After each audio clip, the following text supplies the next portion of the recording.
እንዴ ዛሬ እንዴት ነው? ዛሬ የሰማነውን ኢንተርቪው እስኪ እናካፍላችሁ ትንሽ የተማርንበትን ማለት ነው። ሰው እንደ አንድ ወጣት እንደ አንድ ሴት እንደ አንድ ስደተኛ በዚሁም አጋጣሚ ከሁላችን የሚያመሳስለው ነው እና እስቲ የሆነ ነገር ልበላችሁ። ለምሳሌ እኛ ወጣቶች ስንሰራ ብዙ ትችቶች ይገጥሙናል።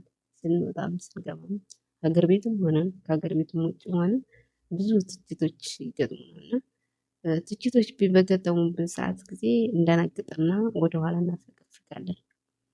ሰው ባፈገፈግን ሰዓት ጊዜ ያን አላማችንን ግብ ሳንመታው ያ የጀመርነውን አላማ ሳናሳካው ወደኋላ ተመልሰን እንደገና ሌላ ነገር እንጀምራለን። ወይም ደግሞ ተስፋ ቆርጠን ደግሞ ሌላ ህይወት እስከ ማጣት ድረስ እንደርሳለን። እኛ ወጣቶች ማለት ነው ብዙ ጊዜ ስሜታዊ እንሆናለን። አንድ ነገር ካላሳካን፣ አንድ ነገር ይሄንን ካላደረግን ብለን በጣም ስሜታዊ ሆነን ያልተገባ ነገሮችን አድርገን ህይወት እስከ ማጣት ድረስ ህይወት እስከ ማጥፋት ድረስ እንደርሳለን እና ዛሬ ኢንተርቪው በተደረገችበት እንትና ከጃንዬ ምን እንደተማርኩ ትንገራችሁ። ጃንዬ ኢንተርቪው በተደረገችበት ኢንተርቪው ላይ ለመጀመሪያ ጊዜ ኢንተርቪው ጨርሼ ሳዳምጥ የጃኒን ያዳመጥኩት። ከአሁን ፊትም ቀነኒ በሞተች ሰዓት ይሆናል ሌላ ወጣት ሰው ካለምንም ምክንያት ሲሞት በራሱ ፍቃድ ሲሞት ተስፋ ቆርጦ ሲሞት ያሳዝናል። በተለይ ወጣቶች ልጆች ላይ ማለት ነው። እና ጃንዬ ላይ ደግሞ ምንድን ነው ያየሁት መሰላችሁ? ጃኒ ከመጀመሪያ ከመስተንግዶ ቤት እስከ መግዛት ድረስ ደርሳለች እና ለእናቷ ቤት ገዝታ ዛሬ ላይ አዲስ አበባ ላይ እያኖረች ነው። ዛሬ ስንቶቻችንን በስደት ላይ ሆነን ለእናቶቻችን ቤት የገዛ ነው ለእናቶቻችን ቤት ገዝተን ወደ ከተማ አስገብተን ያለ ነው ስንቶቻችን ለራሳችን ራሱ ያልቻልን ሰዎች ነን። እና አንድ ነገር ልንገራችሁ ከጃንዬ የተማርኩት ነገር ማለት ነው። ጃንዬ ጥንካሬዋ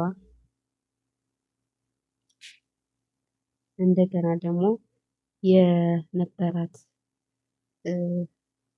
ለስራ ያላት እንዲህ ልበላችሁ ለስራ ያላት ወዳድነት ታጋይ ናት። በሀገሯ ላይ ሆነ በ14 ዓመቷ እኛ በ14 ዓመታችን ምን ነበረን?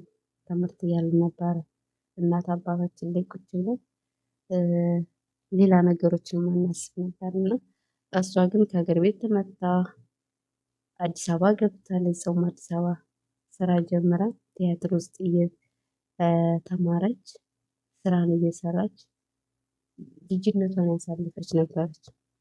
ከቲያትር ደግሞ የ3 ዓመት ተመርቃ ወጣች። ከዚያ ከቲያትር ስትወጣ ደግሞ ቲክቶክ መጣ። ወደ ቲክቶክ ዓለም ገባች። ቲክቶክ ላይ በገባች ሰዓት ማንም አልነበረም ትላለች። የነበረው ቢያንስ 10 ሰው 8 ሰው ከዛ በላይ የለም ነበር አለ ሰው። በዛን ታይም ላይ ጌም ገባኋል። አንድ ጊዜ ላይቭ ስትሪም ላይ ቪዲዮ የምለቀው በሰው ስልክ በጓደኞቼ ነበር አለ። በጓደኞቼ ስልክ ነበር። ጓደኞቼ ስልክ ግን ሎጋውት ብዬ ቪዲዮዎችን ቀረጽ አደርግና ሎጋውት ብዬ ለቀቅ አድርጌ እወጣለሁ። ከዛ ደግሞ ተመልሼ እሄዳለሁ ከጓደኞቼ ጋር። አዳዲስ አዲያዎች ሲመጡ በጓደኞቼ ነበር የምሰራው አለ። ልክ ስልክ ስገዛ በዛ እንደዛ አድርጌ የሆነ የጀርመን ሀገር ሰው ነው ያለችው የእሱን አክት እኛ ሀገር ላይ ለምን አልፈትሸውም ብዬ ጀመርኩታል። የመጀመሪያው የጃኒ ስራ ሰውን ማቀፍና በፍቅር መግለጽ ነበር ያለው።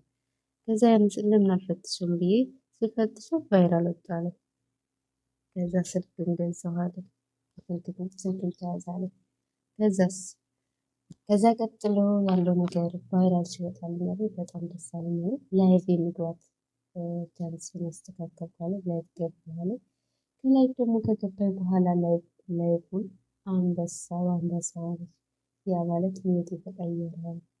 ከዛ ህይወቴ ከተቀየረ በኋላ እናቴ ቤቱን ገዛሁልሽ ብዬ ነገርኳት። ደውዬላት ማለት ነው አለኝ። ከዛ እዛ የተነሳ ዛሬ ላይ መገፋት ሳያስቆማት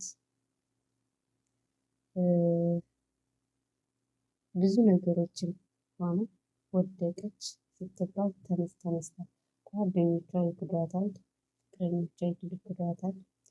ግን ያን ሆኖ አላስቆማትም። ምንድን ነው ያለችው? ኢንተርቪው ላይ ራሱ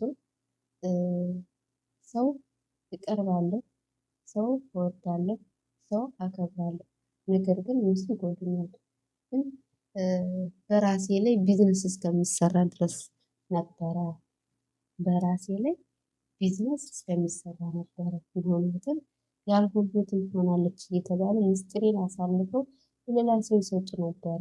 ለዛ ምንድነው ለቢዝነሱ ይሰሩ ነበር። በዛ ቢዝነስ እንደዚህ አይነት በጓደኞቼ ላይ ይገጥሙኛል። ዛሬ ላይ ምንም አይነት ጓደኛ የለኝም፣ ብቻዬን ነኝ። አንቺስ እንዴት ይቀርብሻል ይላል። አንቺስ እንዴት ትቀርቢያለሽ ጓደኛ? እነሱ እንደዚህ ካደረግሽ አንቺ እንዴት ትሆኛለሽ? እኔ ለሰው ልጅ ማለት ለጓደኞቼ ለወደድኳቸው ምን ያስደስታቸዋል ብዬ ቀድሜ ማስብ ነው። ቀድሜም ያንን ስጦታ ለመስጠት ስፈልግ ራሱ ሲሄድ ወደ እሷ ፊት ምን ያስደስታል ታታል ወይም ምን ያስደስተዋል፣ ምን ልስጠው ወይም ምን ልስጣት ብዬ ነው። ፍቅርም ቢሆን ሙሉ ፍቅር የሚሰጠው አንድም ሳልሰስት ትላለች። ሰው እዚህ ጋር ምንድነው ከጃኒ የተማርኩበት ምክንያት እንደ አንድ ወጣት ፍቅርን በሙሉ ልብ ማፍቀር ነው።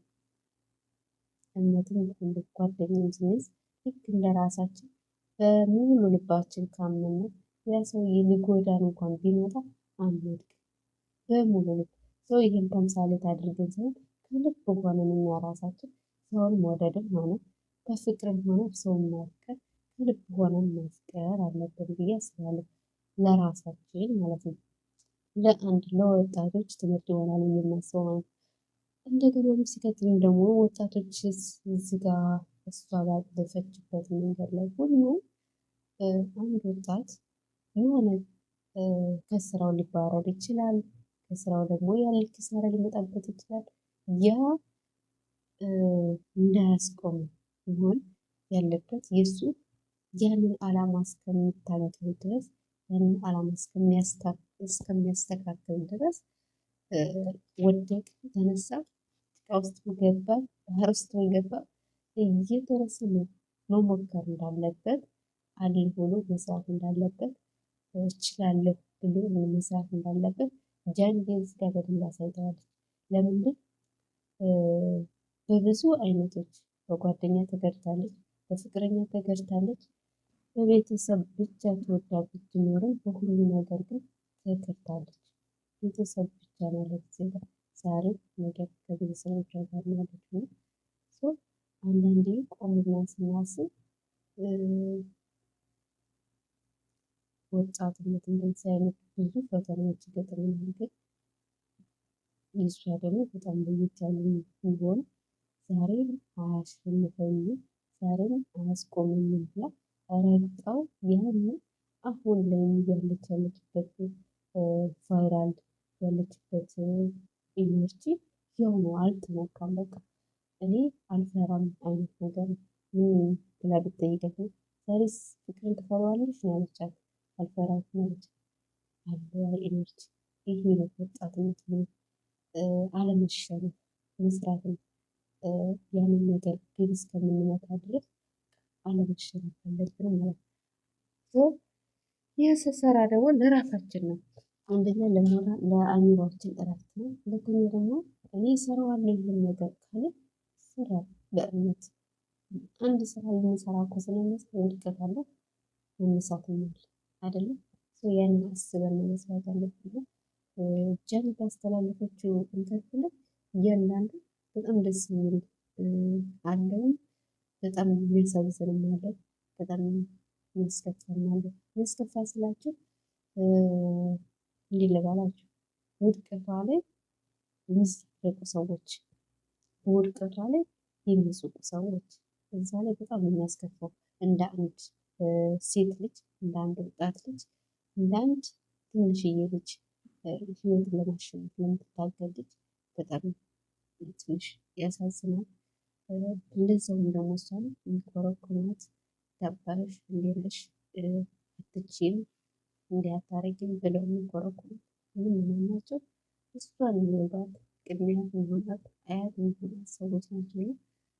ከአሁን ፊት ብዙ ነገሮችን ያደረገ በእሷ ላይ መጀመሪያም ስትወቀስ የነበረችበት ሁለተኛ ሆነ ስትወቀስ የነበረችበት ብዙ ነገሮች አሉና እያየን ስለመደገችው በትናንትና ኢንተርቪው ግን እኔ አልጠበኩትም። ይህንን ቃላት ትሰጣለች ብዬ ማለት ነው። ኢንተርቪው ማስታወቂያ ሲደረግ ማለት ነው። ኢቭን እሷ በገለጸችበት መንገድ ላይ እኔም ባክኝ አለቀስኩ። እግዚአብሔርን ማለት እሷ ያለፈችበት ወጣት ማንኛውም ሰው ወጣት ያንን ሳያልፈው ይሄድ የለምና ላለፈው ሰው ይገባዋል፣ ያላለፈው ሰው ደግሞ ሲቆበት ይሄዳል ወይም ትምህርት የሚሆን ይማርበታል ብዬ አስባለሁ። እና እኔ ኢቭን እሷ ያለፈችበት ቦታ ባልሆንም እንደ ወጣትነት እሷ ባለፈችበት ቦታ ባላል በእኔ በኩል በራሴ ሁላችንም የራሳችን ፈተና አለና ወጣት ሆኖ የማንፈተን የለም። ስንፈተን ደግሞ ያልፋል ብለን ዝምታን መርጠን ረግጠን መሄዳችን ያለንን ብርታት ይሆናል ብዬ አስባለሁ።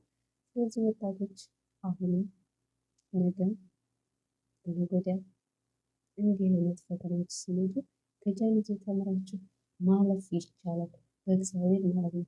ምክንያቱም አንድ ነገር በእምነቷም ጠንካራ ነች። ሁል ጊዜ የምትጠራው መልአኩ ቅዱስ ገብርኤል አያሳፍረኝም የምትለውና ብዙ ጊዜ አይነት ሰው በነገራችን ላይ ሰው አዝኖ እምነት ወደ እምነቱ ከሄደ የሚደረግለት የለም ብዬ አላምንም። ግን ይደረግለት።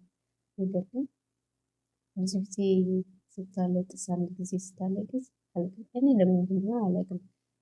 ሰው ሲያለቅስ ግን እንባ ነው የሚቀድመኝ። ኢቭን ኢንተርቪዋን እያዳመጥኩት ራሱ እንባ ነው የቀደመኝ። ሰው ሀዘን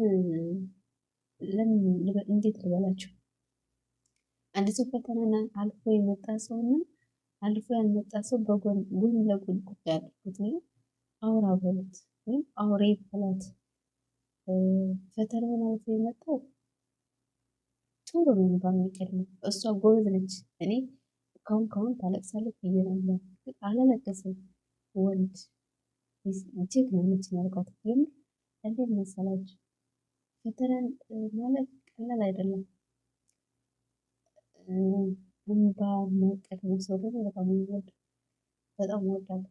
እንዴት እንባ የሚቀድመው ሰው ትንሽ ሀሳቡን ለመግለጽ ትንሽ እንትን ይላል ይሆናል የለም በእንባው ገልጾት የሚያሳልፍ እኔ ሆነ ጃን እንደዛ ደርቧን ስትጨርስ እኔ የለሁም እና ኢቭን እስካሁን አሁን ራሱ ያንን ኢንተርቪው መካከል ላይ የተሰማትን እሷ ስትገልጸው እኔም ባንክል ያደረገኝና አሁን መግለጽ ራሱ ቃላትን ብገልጸው እኔ ራሴ ከእሷ ነው እንትን የምለው። ፈተናን ያሳለፈ ሰው ያውቃል። እና ከዚች ልጅ መማር ያለብን ወጣቶች ምንድን ነው ብለን ካሰባችሁት ጥንካሬ ያን ስራ እሰራዋለሁ ብለን ጠንክረን መስራት፣ ከዛም ደግሞ አለመበገር እችለዋለሁ ነበር። ጤናን ሰላም ይስጠኝ። ይሄ እኮ የሚያልፍ ነው። ዛሬ የተሰጠኝ ዛሬ ነው። ነገም ደግሞ እግዚአብሔር ያውቃል ብለን ሁላችንም መስራት እንዳለብን ጥንካሬ ይሆናል ብዬ አስባለሁ። ጃኒ በነገራችን ላይ ከዚህም በላይ ከፍ ብለሽ ዛሬም ነገም ከነገ ወዲያም እንደማይሻገር በርቺ፣ ጠንክሪ እላለሁ። እኔ ባለኝ በእሷ ጥንካሬ እዚህ ይመስለኛል ማለት በጣም ወጣት ይህንን አድርጎ ሲያሳልፍ በርቺ ጠንክሪ ብሎ ከጎኑ ለማበረታታት ግድ ይለናልና ሁላችንም በሷ መስመር ላይ አበረታታት። ለዛሬ ላይ ቀረን ስለ ጃንዬ ጃንዬ ትግበይልን ባይ ባይ